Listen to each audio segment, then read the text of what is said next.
Peace, everybody. Welcome to Randomly Selected, powered by the Silver Room. My name is Mario. Thank you so much for checking us out. As always, we ask you to tell your people that we're here, and please subscribe on any and all platforms available to you.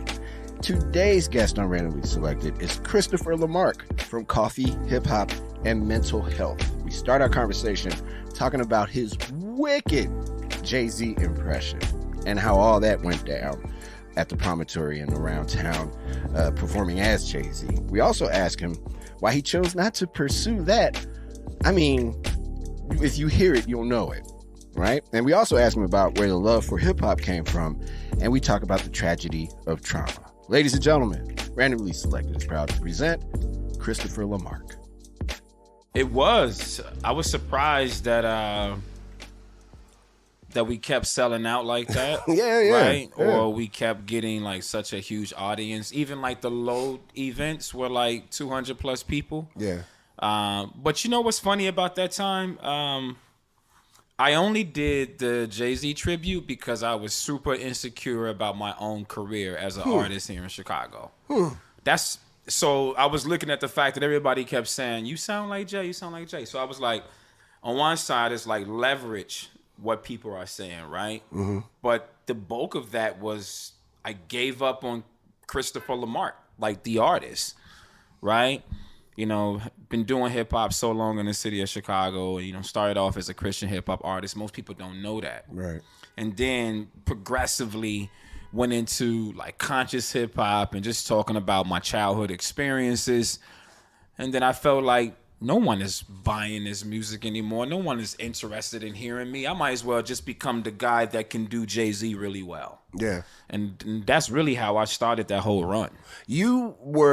There was a point, I think you and I had a conversation, not to personalize this at all, but Sure. we had a conversation and I was like, dude, you're not just kind of good at it. Mm-hmm. You're really good at it. I know. Like, you should go to Vegas. I know. And start a Jay-Z situation and make billions of dollars. I know. Like, it was an offer. I thought about it.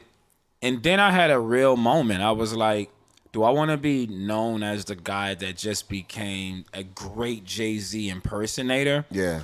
Or am I going to become who I'm supposed to be, no matter what level of success that looks like? Because ultimately, when you be you and you own you, that's the bigger win. And I think, you know, success is subjective, right? Yeah. You know, it's how you see it. But the one thing I can say is that show made me a better performer. Yeah. Yeah. Yeah. I mean, because it's grueling. Because what people don't, if you don't, like, everybody knows that the man has amazing bars, right? Absolutely. But the idea of being able to deliver it, that's a lot of breath control. That's a lot of different kind of aspects of the human body that you have to use when you're doing that. I studied Jay so much, I still have to stop myself. I studied for 2 years. Right? We started, June 16?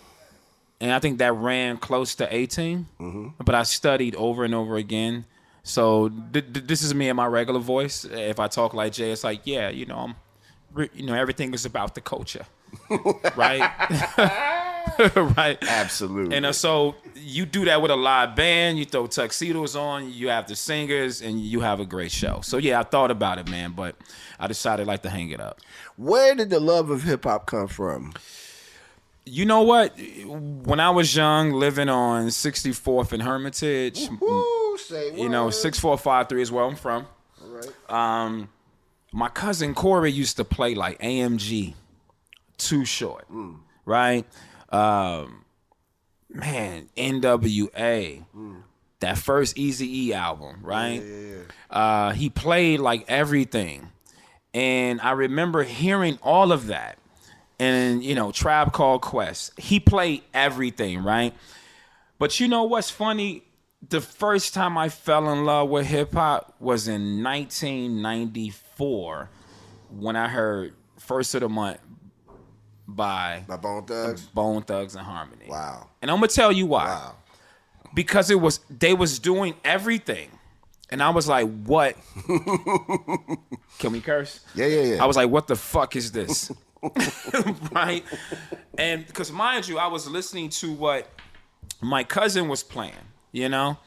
And it all sound good, Humpty, Humpty Hump, what Digital Underground was doing, but it wasn't until I heard Bone Thugs and Harmony first of the month, and then listened to those albums, and I'm like, man, this is everything. Yeah. Because it was just, I love music in general. Like I love R&B, I love jazz, and I love Christian music, and Bone Thugs and Harmony had an element of like all those things. Yeah. And so I just really was like, okay, this is something I really want to do. But even in that moment, I wasn't writing. I wasn't rhyming. I didn't start rhyming until like 1997, 8. But that was my real first introduction to what I felt hip hop was to me. Yeah. Did we'll talk about the road to you becoming a de facto therapist for a lot of people in a bit. That's a great. I mean, because that's kind of what I think Yeah. your mission right now is. Absolutely. But before we get to that part Yeah. of it, you've got all this going on in terms of absorbing all this music and Yeah. absorbing all these different kinds of opinions and thoughts and stuff. Yeah. Forming your thought base for how you felt about music and how you felt about hip hop. Absolutely. In the midst of traumatic events happening in your life. Mm-hmm. Talk to me a bit about that part. The reason why we're now hailing coffee, hip hop, and mental Yeah. health is because of the tragedy of trauma. Yeah. And let's kind of put that out there for folks who may not know. Yeah. I mean, so obviously, I grew up 6453 South Hermitage. It's a big part of what I do. You look at the coffee, hip hop, and mental health logo, and right underneath is this small 4 numbers. Mm-hmm. Because of everything that happened inside the house. Unfortunately, so I have 4 beautiful sisters. I'm the only boy. I'm right in the middle. And so my mom, and as far as I know, either left us at home, because it's 2 stories. Mm-hmm. She was a young mom, like she had me at 19, and I was the 3rd child. So like she was young, and she ultimately had 5 children. So like 2 sides of the story, she would say that she was just out living her life, and she would leave us at home. And on the other side of that is that we were abandoned, right? And so from there, we were taken from her, placed in many different homes, and then eventually we were all placed, with the exception of one, at 6453. Mm-hmm. And so in that home, we dealt with physical, emotional, every form of abuse. Me personally, one of the crazy things that I dealt with was being locked in a dark basement from like 2:30 to 3 o'clock in the afternoon to like 2 or 3 o'clock in the morning. And so this happened for a span of 12 years, various forms of isolation. You remember, old school in the 80s, like the huge china cabinets? Yeah, absolutely. So if I wasn't in the basement, I would be locked in the enclosed back porch that would be locked from the inside and the outside. Right. So I couldn't go out, Right. Or I would be asked to move the china cabinet, and I'm going to have to sit behind the china cabinet. Wow. So I was often in isolation, away, right? So when you look at that experience of 12 years, that happened from the age of 3 to 15, and then everything that happened, from birth to 3, that was shaping my life. Mm-hmm. And which is why it's important for us to look at children. When you go through something traumatic during your development stages, it ultimately impacts who you would become. Right? It's the teachings, it's the nurturing, good or indifferent, that makes us who we are today. And so, ultimately, I went through that experience, and then from group homes and shelters and being somewhat homeless and going through the Audi home system from the age of 15 to 18. And all the habits and all the ideas and all the concepts, and having mother and daddy issues, and those things would impact my career from being an artist too, because I started to talk about all of these experiences and how it made me feel. All the data, right? Not knowing what it's like to have a father, not knowing what it's like to have a mom, and then being angry because of the shit that happened to me. Right? Being abused in every way. I mean, use your imagination in every way, right? And then sleeping around, all these women ultimately trying to find Christopher, but really trying to find mom. Yeah. A lot of times you don't know someone's story, so a lot of times people are talking about a person or individual or group of people, and you don't know, well, we're acting this way because of where we came from. No excuse, no justification, just saying these are facts. And so the sleeping around was never really about the sex. It was about, shit, I just wanted to be loved. Right. Right? Trying to find that. Trying to find somebody that can see me, hold me, love me, give me what I didn't have. Right. That was the search.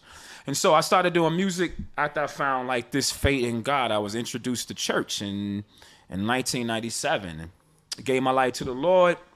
And poetry would start coming up. Like the more I read the word, the more I started hearing people talk about God, like the pastor of the church. I started writing these messages. And poetry evolved into hip hop, and before you know it, I was traveling all throughout the Chicago church circuit as Focus, which that was my rap name, right? That was you. That was me, Focus on Christ's unchangeable spirit. I did not know that was you. Yeah, so that's who I was before I started coming, knocking on the promontory door. Right. Right. So yeah, like I was all over the city doing that, and yeah, but again, it was the culmination of all this stuff. The stuff that happened to me from birth to present, right? That ultimately led me to here. Mm-hmm. It was the unresolved trauma. It was not understanding what it means to live. It was the 3 suicide attempts that people didn't know about because I mastered the art of performance. You didn't know I was suffering in silence the whole time. In fact, I didn't even have the language for it. I just thought it was just who I was. Yeah. And I think that's what's the confusing part about trauma, right? People tend to think that it's my personality, but you're really struggling from all the shit. We're with Christopher LeMark today, and we talk about trauma and hiding that trauma while being a performer. We also talk about the normalization of therapy and how coffee, hip-hop, and mental health came to be. Here's more with Christopher LeMark on Randomly Selected. When I was doing the Jay-Z tribute, that was the beginning of me losing it. But I mastered the art of performance. I mean, I'm a really good performer. You don't know what's happening. Yeah. But like when I go into my room, you know, because inside, you know, the promontory, obviously the backstage, there's that room that separates you from. I will always find that space to separate so I can have my moment, right? But yeah, look, it's funny because I performed so much throughout the years. People, and I do it very confidently, right? And like as Jake would always say, it's too much. Right? People didn't understand that I was really falling apart. Wow. Right? Wow. Because of how you look and how you sound. There's a level of confidence because music was my safe place too. In music, hip-hop has always been my saving grace, my form of therapy. It's the reason why I'm alive today. Without it, I would have killed myself multiple times over. Or because the intent was to kill myself 3 times. So like, just to make sense of that, I always wanted to end the noise, right? But hip-hop was always that place I can go back to. I'm looking at your hat. Yeah. That says Normalize Therapy. Absolutely. And one of my notes, without even thinking about it, was to talk about the normalization of therapy. Absolutely. Where did you go when it was time for you to say, I have got to get myself together? So after the Jay-Z experience happened, and I remember trying to do it one more last time, and it kept falling apart. And I was like, man, it's just not working. At the time, I didn't know it wasn't working because I felt like God was like, get back to self, right? And I was just kind of like stuck in this place of, I don't even know what to do. I didn't know what to do. If you would have told me that I would be this advocate for mental health, I wouldn't have believed you. Yeah. I didn't know to go back to music and be a Christian hip hop artist, which is my first love, right? You know, because that's how it all started for me. I just was stuck in this place of, I don't know what's next. So I started quietly creating like this marketing company because I'm really good at marketing. And I did that, you know, in corporate sales and marketing for years. So I'm like, you know what? Doesn't happen in music. I'm a failed musician at this point. I might as well just, you know, I'm not going to do the Jay-Z thing since I'm getting offers to do that. I'm just going to just be the guy behind the scenes like I had always been for years and no one knew. I'm just going to be the marketing guy. But then that didn't work. And I remember in 2018, I was working a dead-end job. been a marketing guy at a data company. And I wasn't making enough money. Now, what people didn't know is that I didn't have a high school diploma, no GED, right? I didn't have the education. I just was able to be blessed to have corporate experience by supportive mentors, right? Mm-hmm. But I will always be stuck at a certain amount of money. So I was in this dead-end job. I was living with a woman that I felt didn't believe in me, right? Because I had no education, I didn't have any money, and she owned everything. And so I was in a weird space. I was working a job that I felt like I'm never going to get past this $40,000.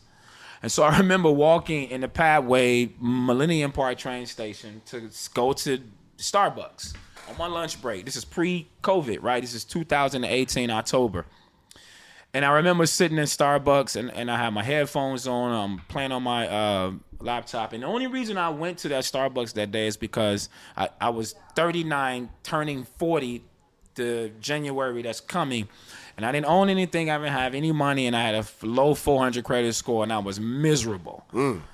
And I couldn't afford lunch, so I knew if I go to the Starbucks, I can afford a cup of coffee and a slice of lemon loaf pound cake. That's the only reason why I went to Starbucks that day. The lemon loaf pound cake is pretty good. It's fly, man, right? So I knew I'll enjoy a cup of coffee, this will curb my appetite, whatever, right? But it is good. It is good. So I sit down, and it's crowded. It's like 12:30 in the afternoon. And, I'm listening to Meek Mill. This is true story. Hold up, wait a minute. Y'all thought I was finished, right? And I start crying, like uncontrollably. Just couldn't stop. And it was like I was in my own space because nobody was messing with me. Nobody was looking at me. But it was crowded. You got the traffic from the metro, and you got the traffic of the people that's waiting, and then you got Starbucks traffic, and nobody's looking at me. I'm just falling apart. And I'm talking about tears where I'm trying to wipe. The faster I wipe, the faster they come down. Yeah. And so what was happening is I was experiencing what I define as a mental and emotional breakdown. The culmination of everything. I'm 39, the weight of what it was like not to have anything, not knowing what to do. I didn't want to die. I just didn't know how to live. And it was just a failure. Like, what do I do now? I got all this talent. I'm a failed musician. This woman don't want me. This was the real thing that was happening. And it's like, I don't know what tomorrow was going to be like. Right. And I fell apart. But that breakdown of a moment became my breakthrough because I made a decision in that moment, like, to take my ass to therapy. I said, finally, I'm not going to be going to, because I was in couples counseling to fix this relationship. But I hadn't gone to therapy since I was forced to go to therapy at 15 when I was in a group home, right? So I had been dealing with all this stuff, and I had been hiding like behind clothing and these relationships and music for so long. And in this moment, I realized that none of that stuff wasn't enough. Right. And so I made a decision to go to therapy. I think a couple weeks later, I was in therapy. And after multiple sessions, my therapist said to me, he said, Christopher, you know it wasn't your fault that you was abused. And that moment, that changed everything for me. And so I remember going home and I wrote down coffee because everything happened in the safest place I could be at the time. And then when you think about coffee, you think about conversation. Let's go meet, right? Yep. So I wrote down coffee, right? And then I wrote down hip-hop because hip-hop has always been my first form of therapy, but it's been therapy for the Black community. Without that, we wouldn't have been able to... Look, this is why hip-hop sits in the middle of this organization's logo. You got the Civil Rights Movement, you have the Black Panther Party, right? What came after that? Two things came after that, like the heavy insurgence of like this, like the drugs was killing our community, right? And then hip hop showed up, right? And so it was like, you're gonna do three things in the hood: you're gonna rap, you're gonna go play ball, or you're gonna sell drugs. Yeah, right. Yeah. But hip hop was really important because not only did it help us economically, but it gave us a voice. We felt powerful, and we can tell our story the way that we needed to tell our story. That's that Chuck D things. Hip hop was the CNN of the ghetto. That's what I'm saying. Yeah. Right. Yeah. And so it's the bridge. I was like, okay, I don't know what this concept is, but coffee hip hop, and I was like mental health, because I felt like to a fault we were taught to survive. We're resilient to a fault. We're one of the most, black people are very loving, very resilient, and we get up and work and work and work through it. But I knew that my friends, I knew he wasn't talking about our feelings, right? We were snapping, right? But we wasn't really talking about our feelings.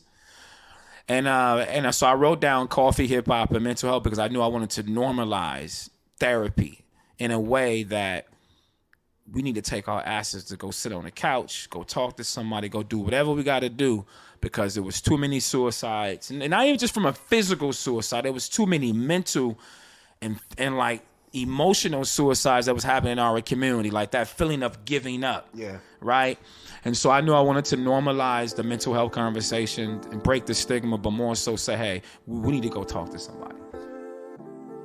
We asked Christopher how we, as a city, and I'm talking about Chicago, and our neighborhoods, also meaning communities, get back to stability. Do you think that the availability of mental health facilities can help bring down crime here in our city? Let's get those answers from Chris right here on Randomly Selected. Well, I think the first thing that we have to do is we got to open up spaces for people to be able to talk about their stuff, like without bias, consequences, or judgment. And I keep saying that. I've been saying that for now. The organization is turning 3 in July, and I've been saying that since day one. Mm-hmm. So the city can have all type of programming.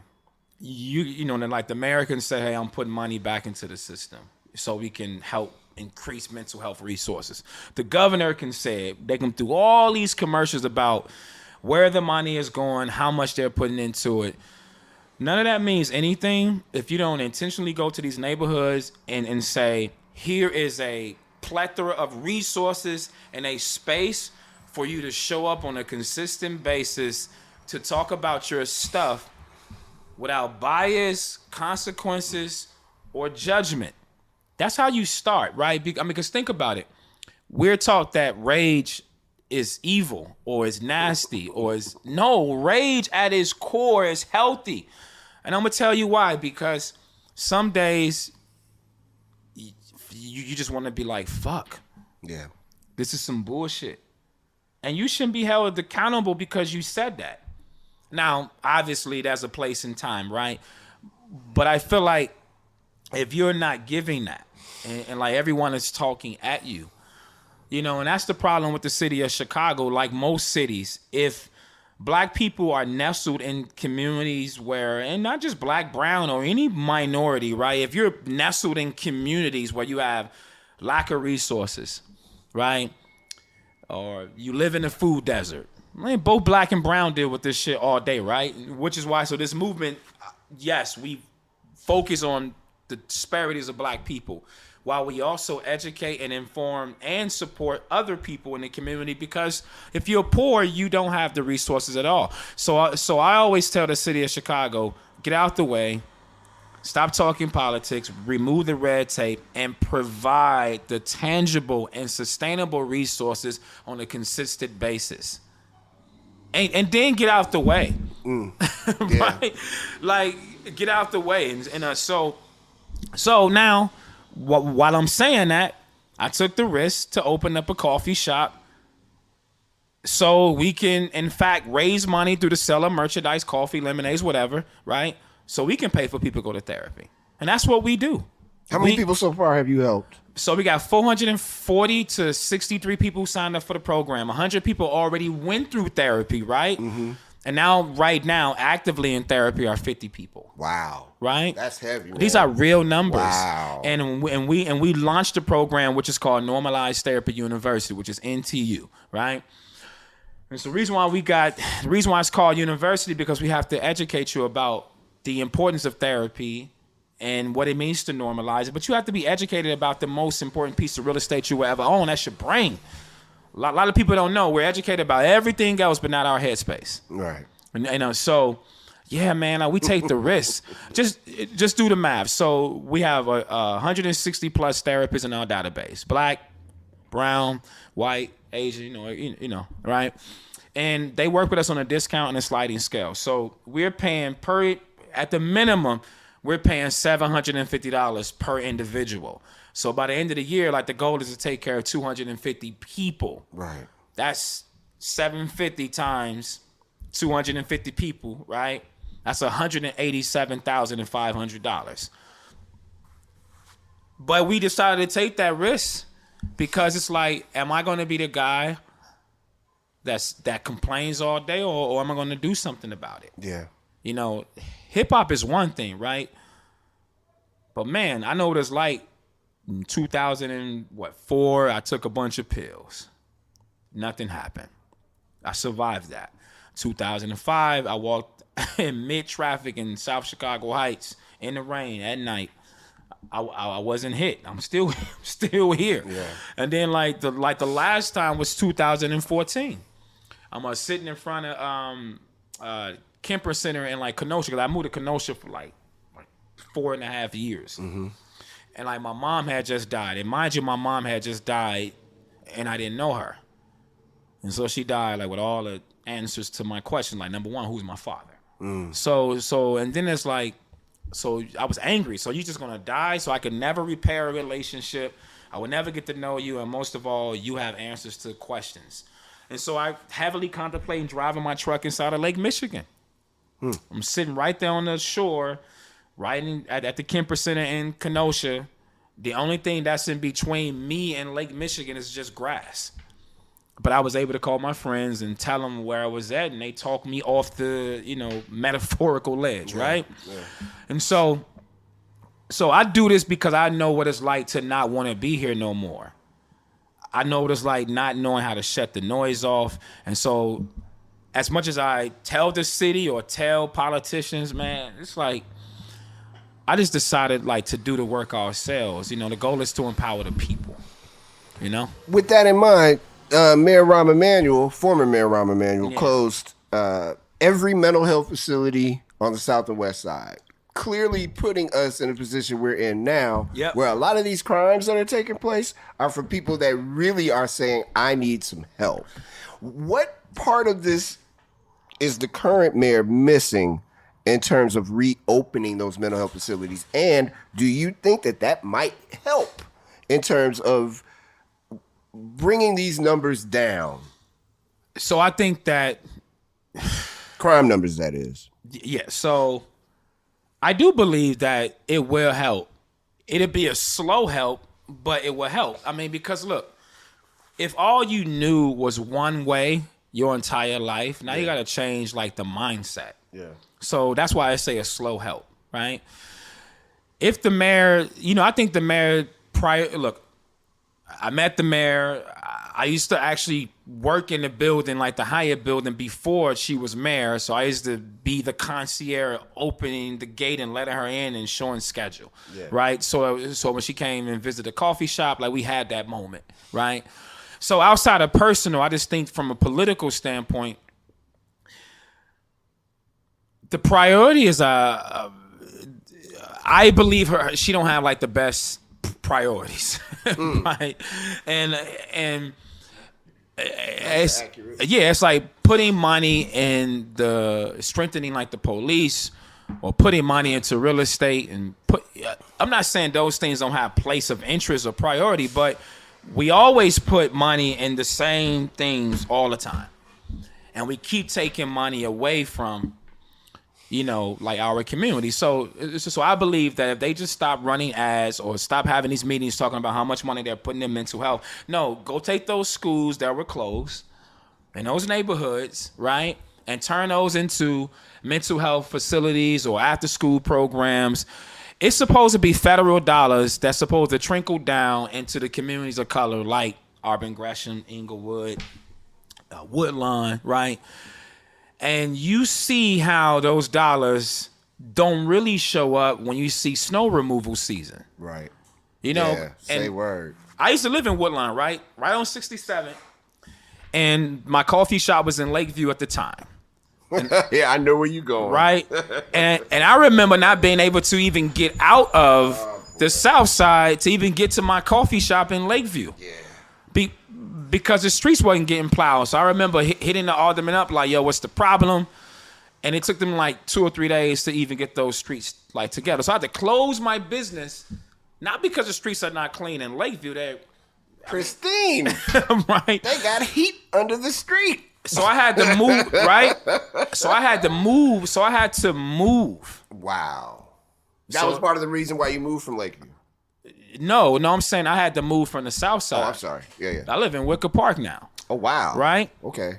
You know, it's dual reasons, right? I also had to be close to my business. Yeah, I feel you. Right? And but that's the tough part. I just believe that the priorities are out of order. I feel like they're out of touch. They don't relate. Look, I'm not saying that she's a millionaire or wealthy. I don't know what her financial status is. But I do believe there's a disconnect between the people who live in poor black neighborhoods, poor brown neighborhoods, hell, even poor white neighborhoods. There's a disconnect, right?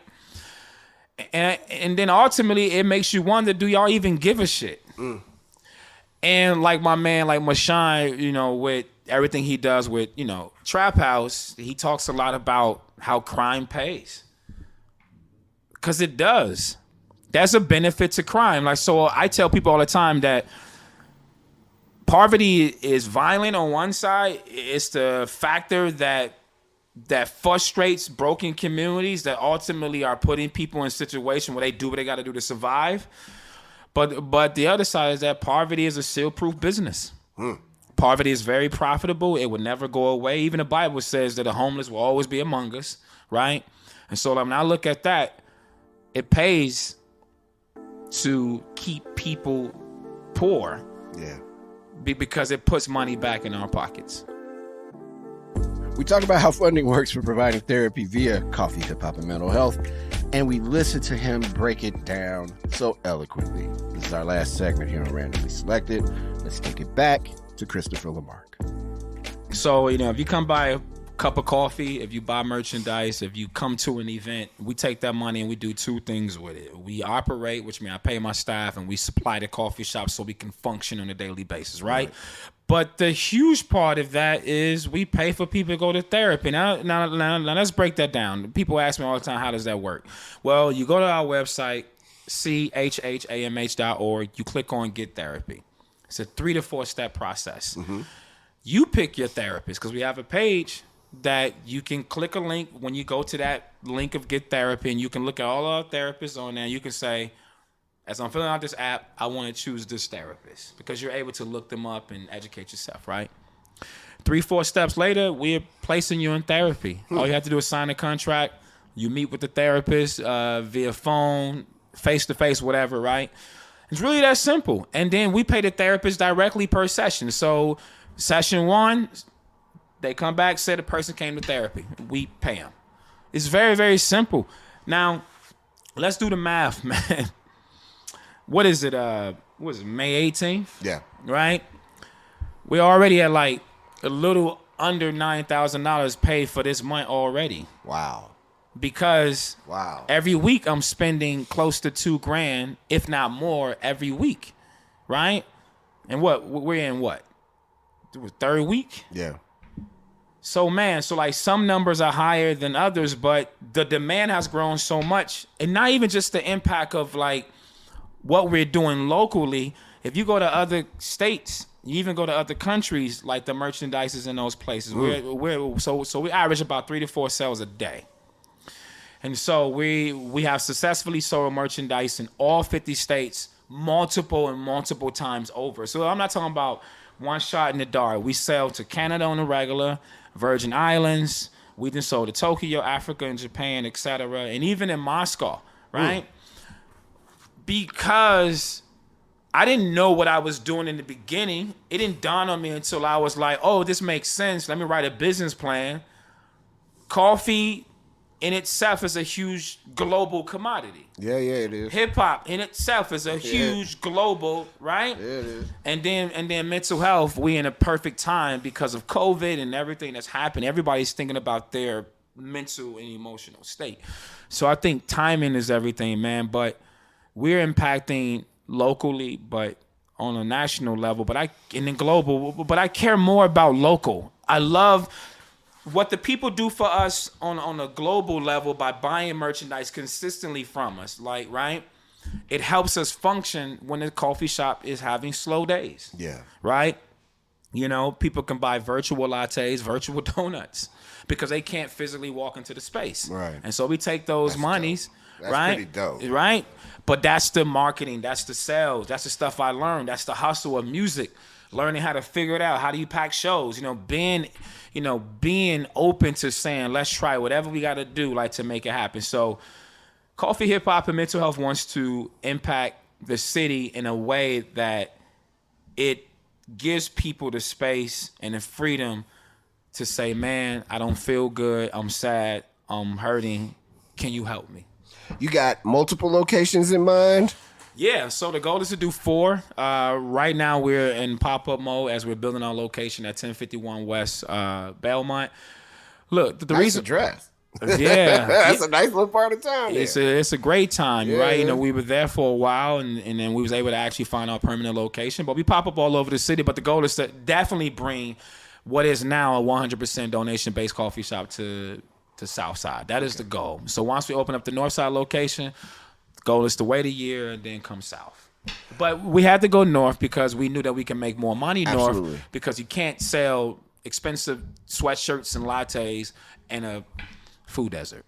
For sure. It doesn't make sense. What is next? This is, and I mean, I know it's only been 3 years, but this is booming. And Yeah, it's man. growing exponentially. So Yeah.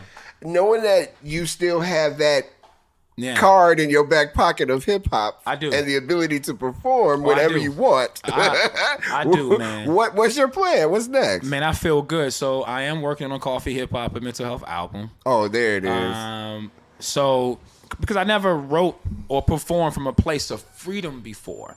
So now imagine what that sounds like. Yeah. Right? Yes. Which sounds really good. So that building like the permanent location, the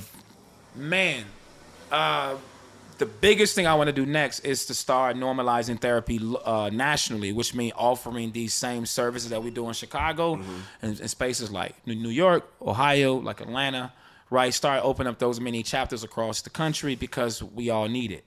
But we started with home, so it's now time to reach out and do a little bit more than just selling clothing to other parts of the country. Give them this resource as well.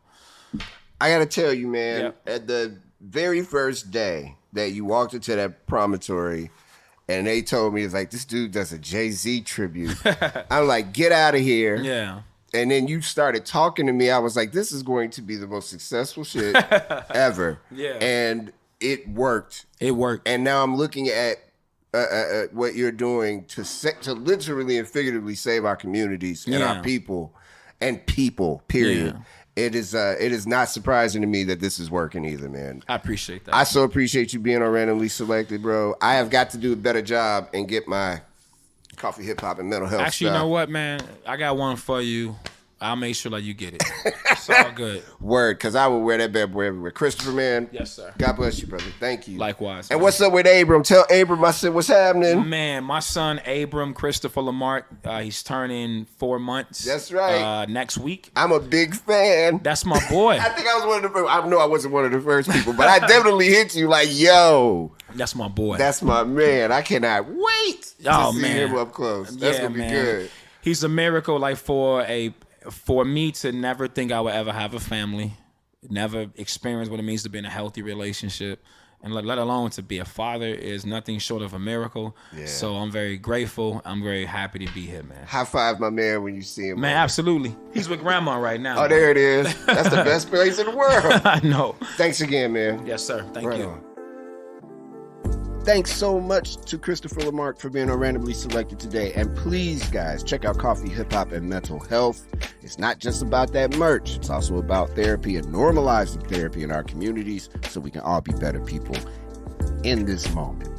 On the next Randomly Selected, well, you'll find out on the next Randomly Selected. See you guys soon. Thanks again. Peace.